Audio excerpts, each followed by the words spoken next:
that we're living in. We, as a culture, must conventionalize and believe that today is whatever it is, November 5th or 6th, 1988.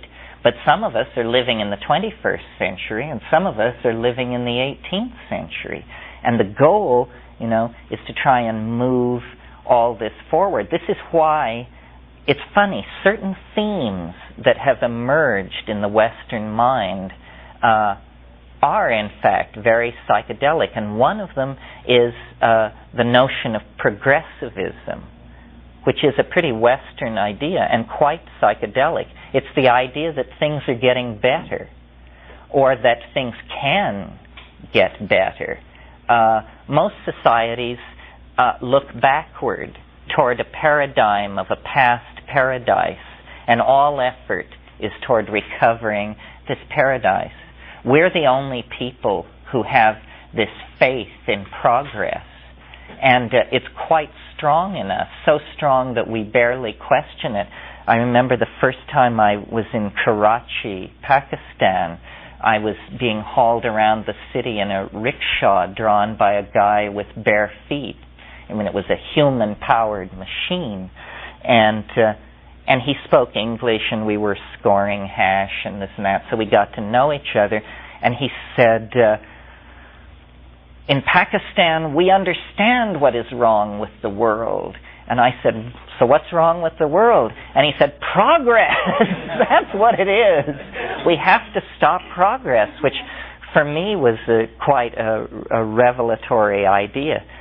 This thing about time, though, is very interesting and operates on many different levels. Ultimately, I think what the psychedelic experience may be is a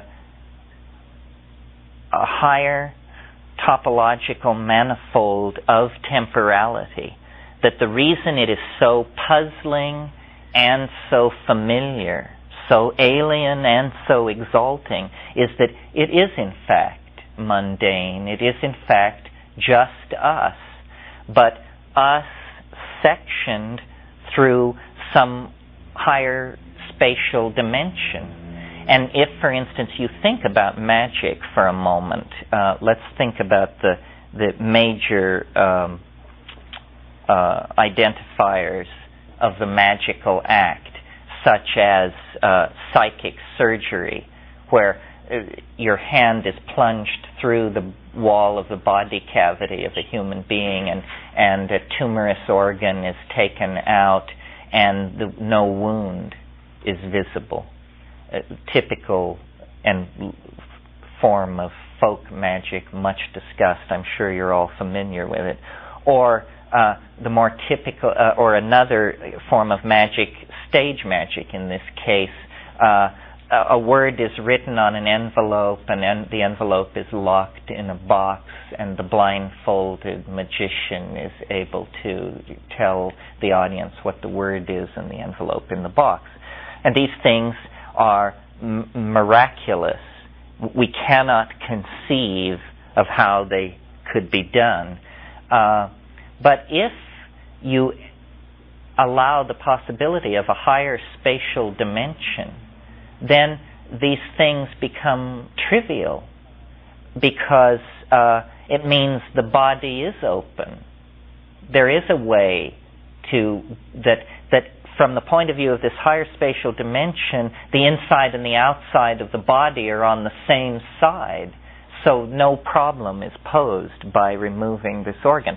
Likewise, from the point of view of a higher spatial dimension, the locked box is open on one end, the end that is intersecting that dimension. So the way you read the message is you just go over and look. It's completely trivial. A way to make this cogent for people who are now thoroughly confused is to recall Edwin Abbott's fantasy Flatland, where he imagined a world of two dimensions, where a house was what in our world is what's called a blueprint.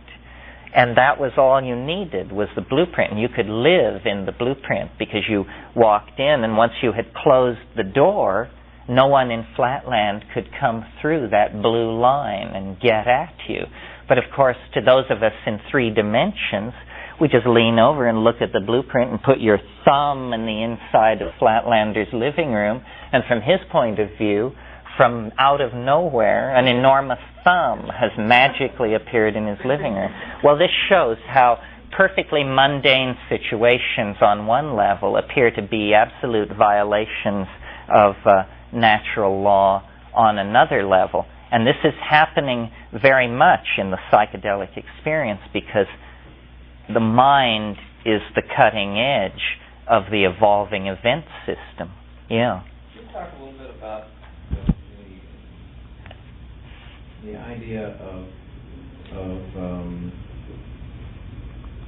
this race that we're in between apocalypse and some kind of transformational event, and how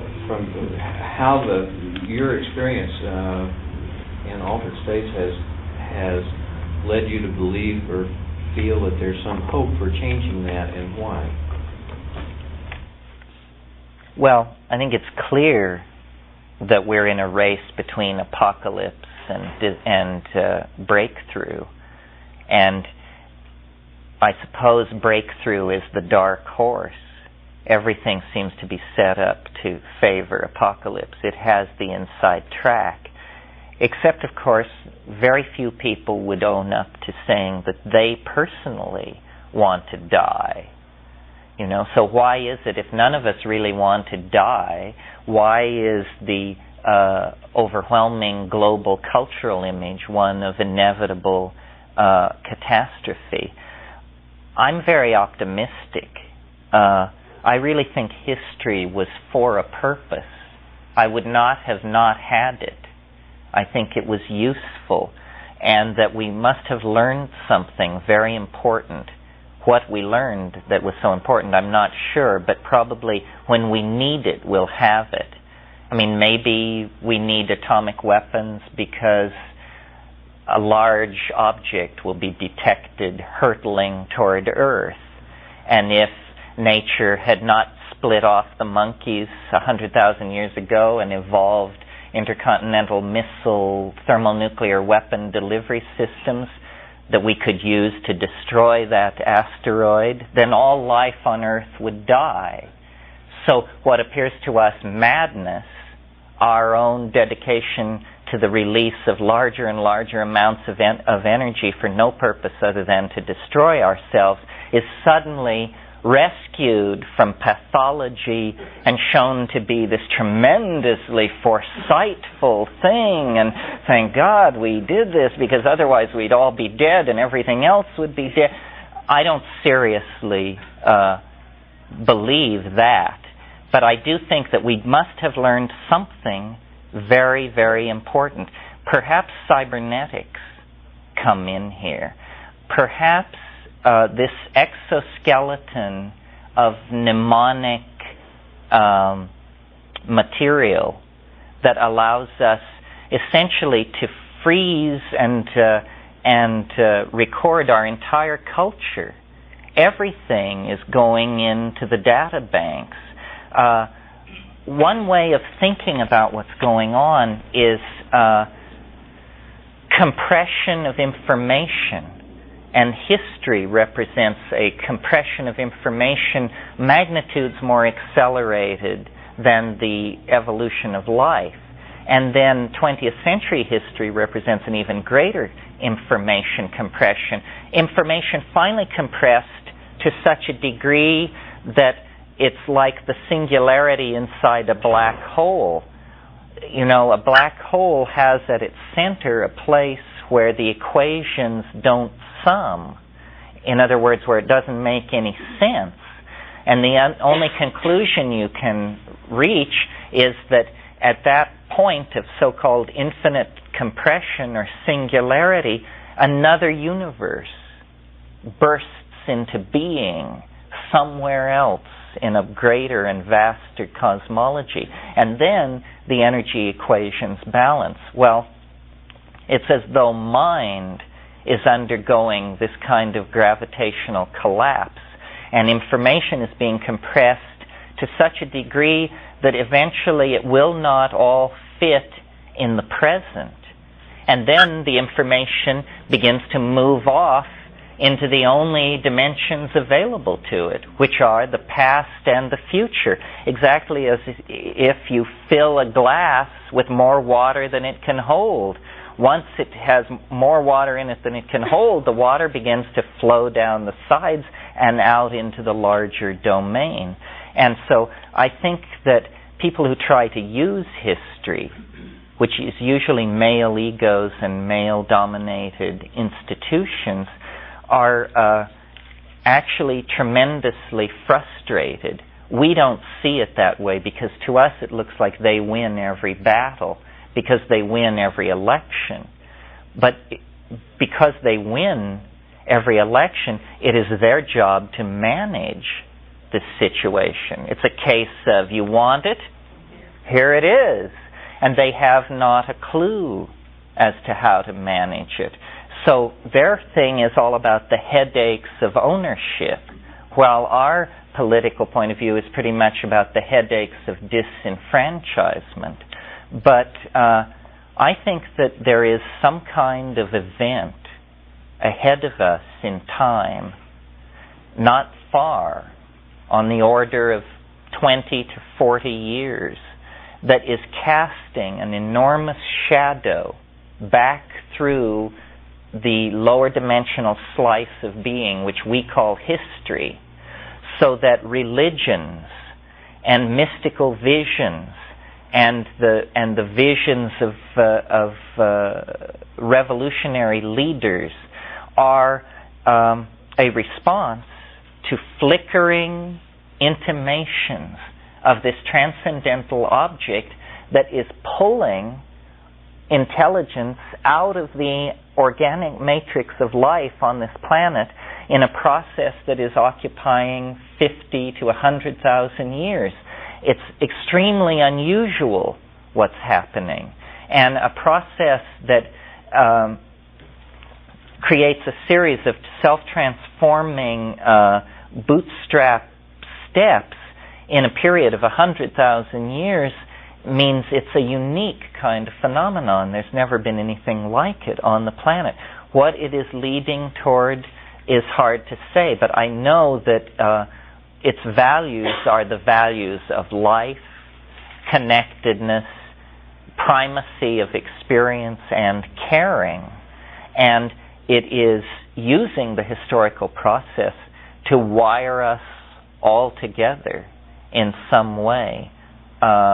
Control mechanisms are spreading through the society at an enormous rate.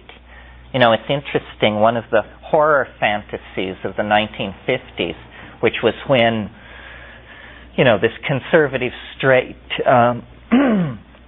crew-cut point of view was really at its height. One of the fears of the future that people would just toss off offhandedly was, well, in the future, machines will take over and run everything. And this notion of the control of the planet wrested from the sure hands of noble human beings and instead betrayed into the power of calculating automatons was a great science fiction theme of the 50s. But it's interesting how impartial computers are. They are not ideologues. They are not, they're managers. And remember, I said the struggle was between the shaman manager and the ideologue politician.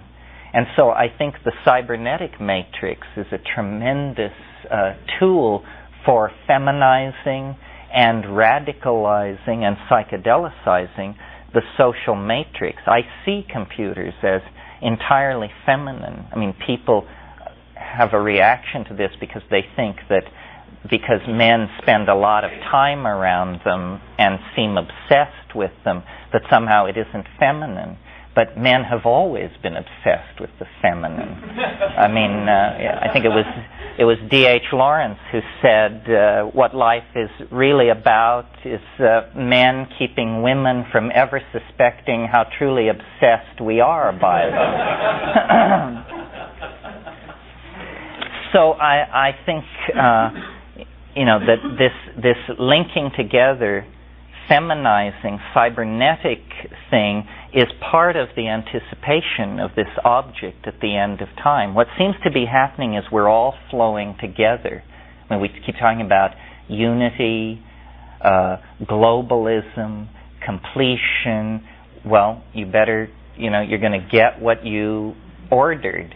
And I think what it means is probably the dear individual, which, don't be fooled, is a soft description of the male ego run rampant. The democratic individual, the citizen, this notion is in fair peril to be replaced by the person, which is a much more nubbly kind of concept. The person is not an interchangeable part. The citizen is. The citizen is a model of society based on the Industrial Revolution of the 18th century. But the person is a harking back to a pre-print model, and this is being set loose. It's what the hippies were, essentially. What they were trying to evoke was this do-your-own-thing idea. But there's a paradox here. The do-your-own-thing idea is somehow leading to this vectoring toward a unified cultural state where everybody is involved in everybody else. It's all right that it's paradoxical, because there's no reason that it should be reasonable. Yeah.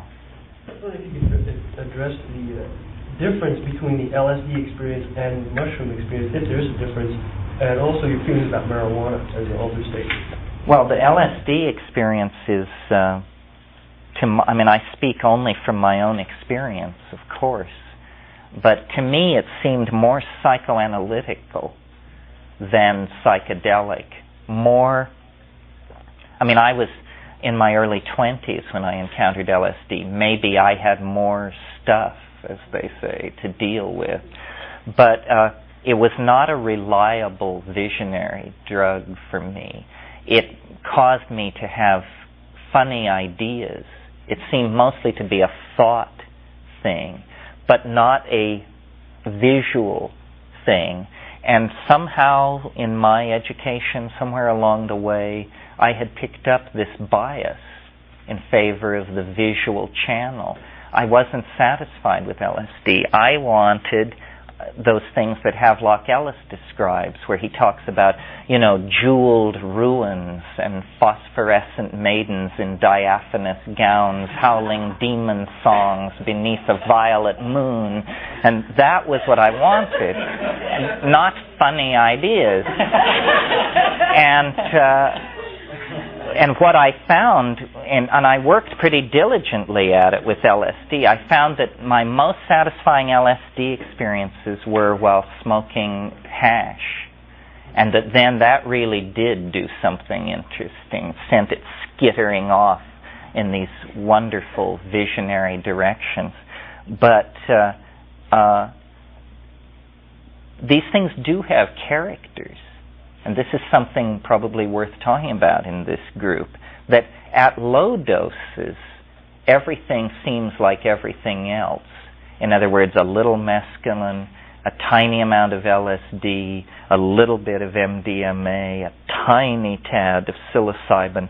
All of these things simply register as wired, arousal, eager to hear what's being said and follow the thread of the argument, and just absolutely fascinated by what's going on, no matter what's going on. But as you raise the dose, the character of these things begins to appear. And, for instance, psilocybin is, to my mind, in many ways the most anomalous, because, number one, this thing about how it speaks. it does speak, and none of the others do. I mean, the others you may occasionally, in years of fiddling, get a sentence or two, but the mushroom just is voluble.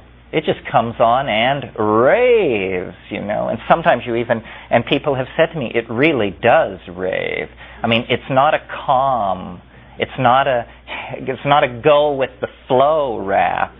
It's rap about planetary destiny in the next 10 million years and the last 10 million years, and it's this trumpet blast, Cecil B. DeMille, hyper, real like that. Well, then something like ayahuasca, which is this thing these shamans use in the Amazon basin that's based on DMT and monoamine oxidase inhibitors, you take that and it's about the rivers and the jungle and these people and their humility and dignity and your humility and dignity and the earth and plants and life and water and sunlight, and it's this totally earthbound, terrestrial, life-affirming thing. And it does not speak, but it's an eye, and its language is visual.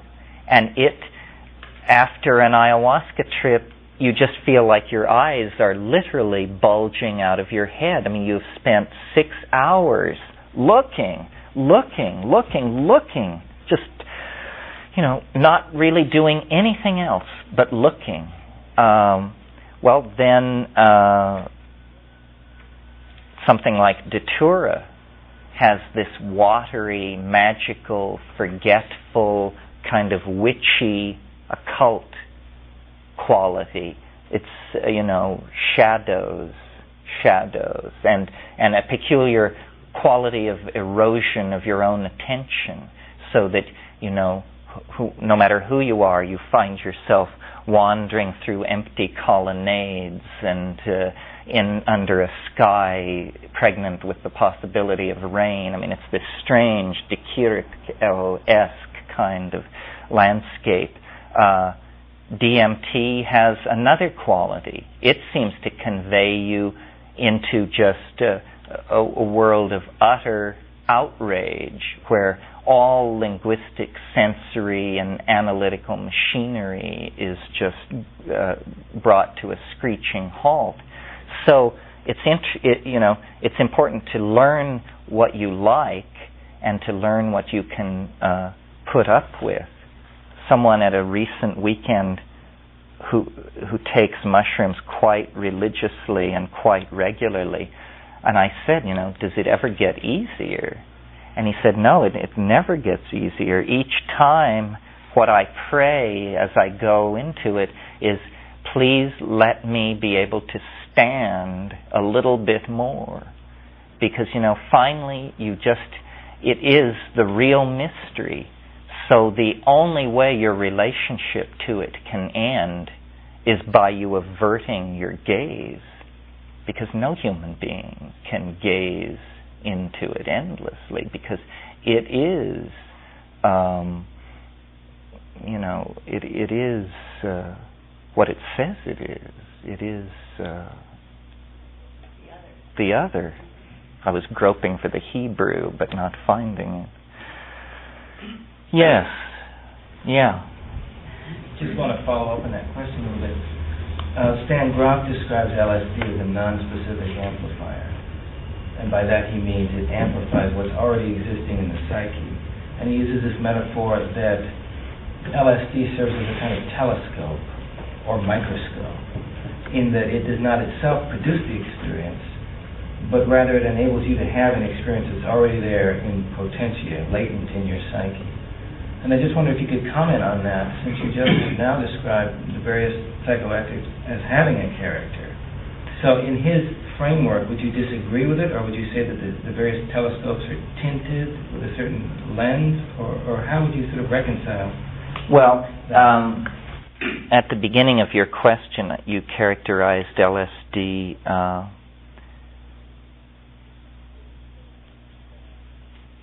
it's that it is a non-specific amplifier, but of the contents of the personal unconscious and the sensorium.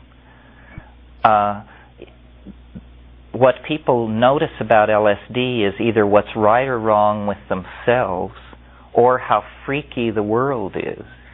You know, a bug, a drop of water, it can be anything. But you discover the strangest things on LSD, and they're real things. I mean, relationships of reflections and windows. And I mean, it basically seems to be a tremendous amplifier of attention and analysis of the input of attention when directed into the outer world, and when directed into the inner world, it's an analytical tool for looking at past history of the individual, which is what I call the personal unconscious. The thing that always puzzled me about enthusiasts of LSD was that they claimed that beyond this lie what they called the white light, which they put great store by and made all kinds of Buddhist associations to it. I don't know if I've ever had the white light experience. As I go deeper into strong psychedelics, what happens is multiplicity proliferates. There is not a simplifying. There is a further and further and further complexifying. And I was talking to someone at Ojai Foundation about this, and they said, but surely beyond all this there is some kind of simplification and unity. And I said, well, that I wasn't sure, that maybe it's just, you know, an infinite samsaric ocean in all directions, in all dimensions, forever. Ketamine comes closer to providing a no observer, nothing observed kind of state, but you can't do much with that. I mean, you can have it, but there is, of course, with the dropping of all boundaries, a feeling of release.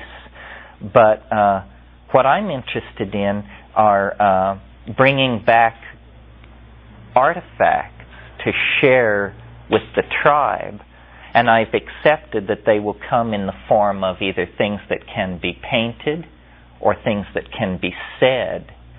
And since I'm better at the saying than the painting, I work like that.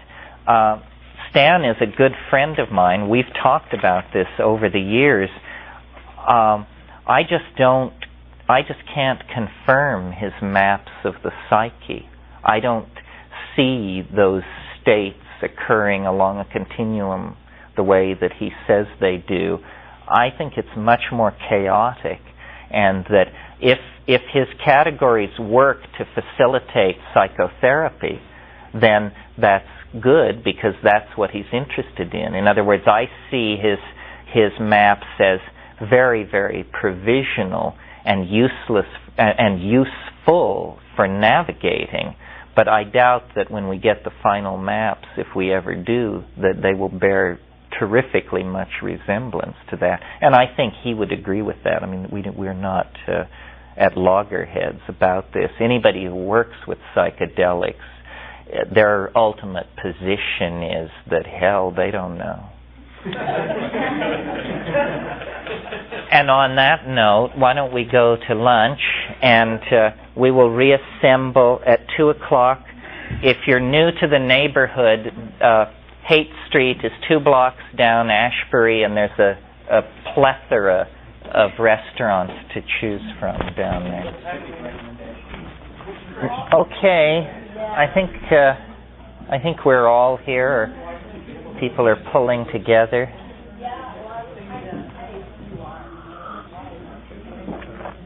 So we'll talk for an hour or so, and then we'll break, and then we'll go to 4. Well, this afternoon I thought we would do some operational homework and academic referencing.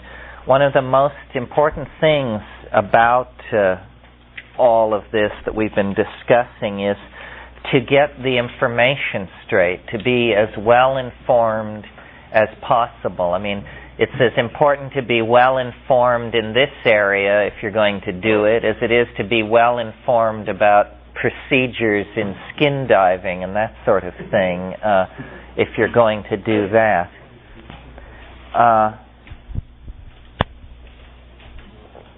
Does that make you happy? We're okay. Before I talk about that, why don't you introduce yourself? Oh, hi. My name is Stephen, and I met you at Ralph's wedding. Right, I remember. Yeah. And we have a mutual friend, Dr. Marsden, who told me about some of his experiences. And I have a little bit of a background in academic herbology and pharmacognosy. I've studied pharmacy and chemistry and naturopathy. So I've had a long-standing interest in pharmaceuticals and the biochemistry of the brain. But due to my paranoia of my professional license, I let it control me until about 6 months ago when I was in Sedona and started to commune with the goddess in the rocks, and she said, "Go for the mushroom."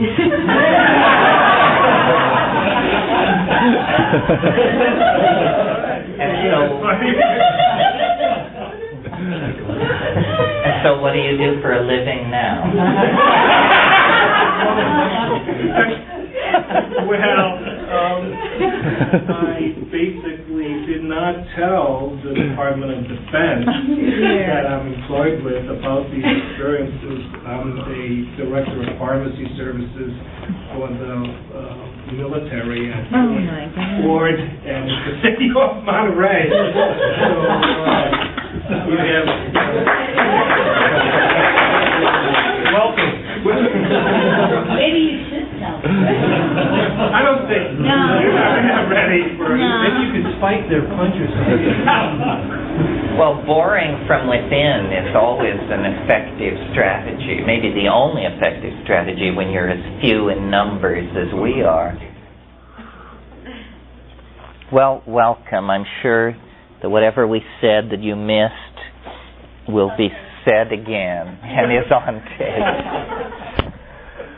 Okay, well, what I thought I'd do at the beginning of this afternoon today, apropos of this idea that people should inform themselves about what's going on, because though you can't find out everything, you can find out a lot more than most people know. And it's amazing to me the number of people who would pay a couple of $100 to come to a weekend with a person like myself to learn about psychedelics, when a couple of $100 would get you quite far in a bookstore, and the public library is a marvelous resource for this stuff. So I hauled some titles off my own bookshelf, and I'll go through them. This is by no means all. I just simply chose books that I thought were either important to the field or I felt would be fairly easy for someone to obtain if they wanted to look into these matters. This one, some of you may know. This is probably the easiest to obtain and the most compendious. It's Plants of the Gods by Richard Evans Schultes, who's Professor Emeritus of Botany at Harvard. And this is basically the distillation of his life's work. It's filled with pictures. It has all kinds of information arranged in this kind of table form where you can look up a plant, get a notion of what it looks like, what family it belongs to, what its chemical constituents are, and so forth. And it has a very good bibliography and a chemical appendix. So this is around and highly recommended. If you want to go slightly deeper than that book goes, this is the academic version of the same book. This is the botany and chemistry of hallucinogens. This is the Bible of this field because it lists virtually the state of the art circa 1980, and compendious bibliography, and unopened mail, and this book, though, this is an expensive academic press, but highly recommended. If you had to have just one book on hallucinogens, this would probably be the one to go for.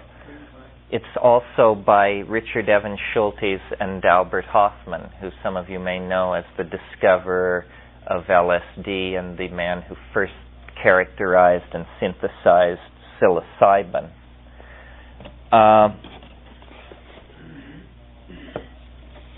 From a slightly more countercultural point of view, the revised edition of the Psychedelics Encyclopedia by Peter Stafford, who some of you may know.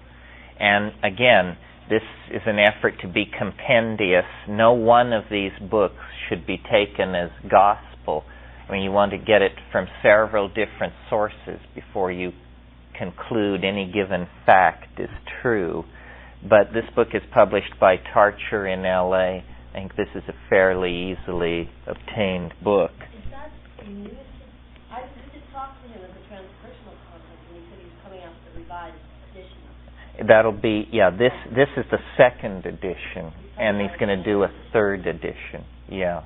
And he's very good about keeping up on the literature and following it through. This is an interesting book. Peter Stafford. Then, for those of you who are more inclined to pharmacology and neurophysiology and that sort of thing, this is a fairly hard book to obtain, but in a way it's never been surpassed.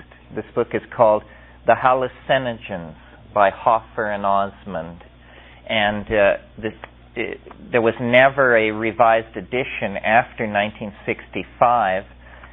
Discusses a lot about LSD and psychotherapy, and also has all kinds of strange information that was never again mentioned in the literature, that was just sort of dropped out.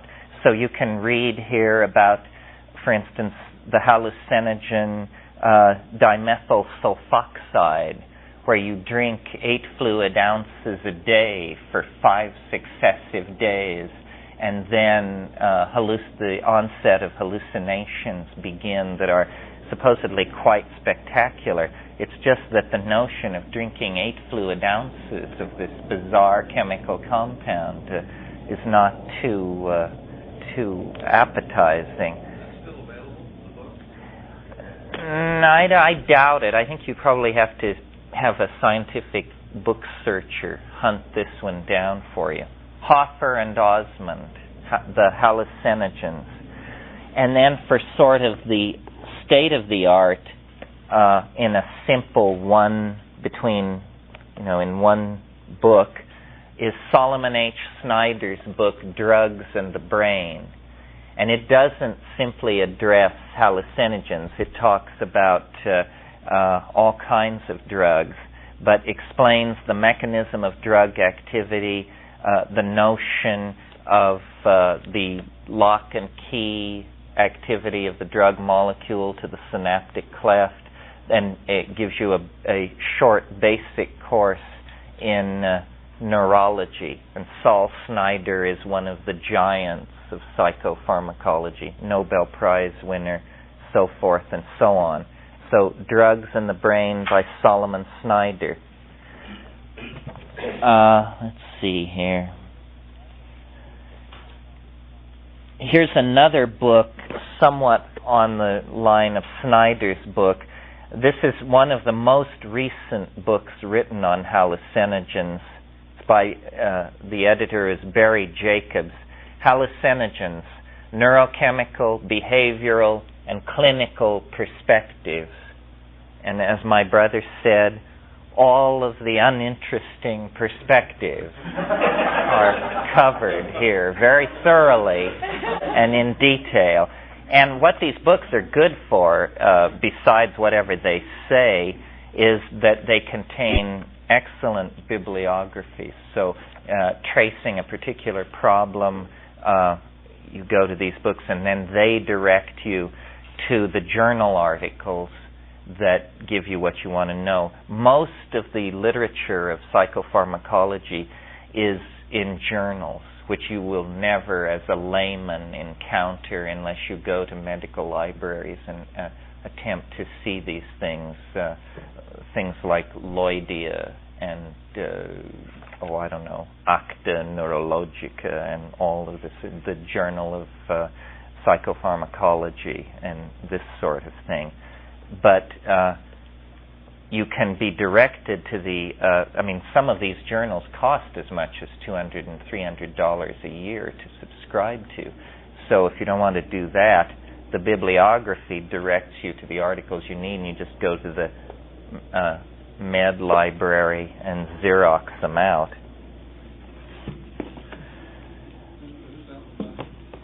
It's edited by Barry Jacobs. I'm trying to do this in some kind of reasonable order. Let's see. Then this sort of bridges the gap between pharmacology, sociology, and anthropology. This is Brian Dutoit, I guess, D-U-T-O-I-T. Drugs, Dutoit, Brian Dutoit. Drugs, Rituals, and Altered States of Consciousness. And some of the altered states of consciousness, Let me see if I can make a quick identification here.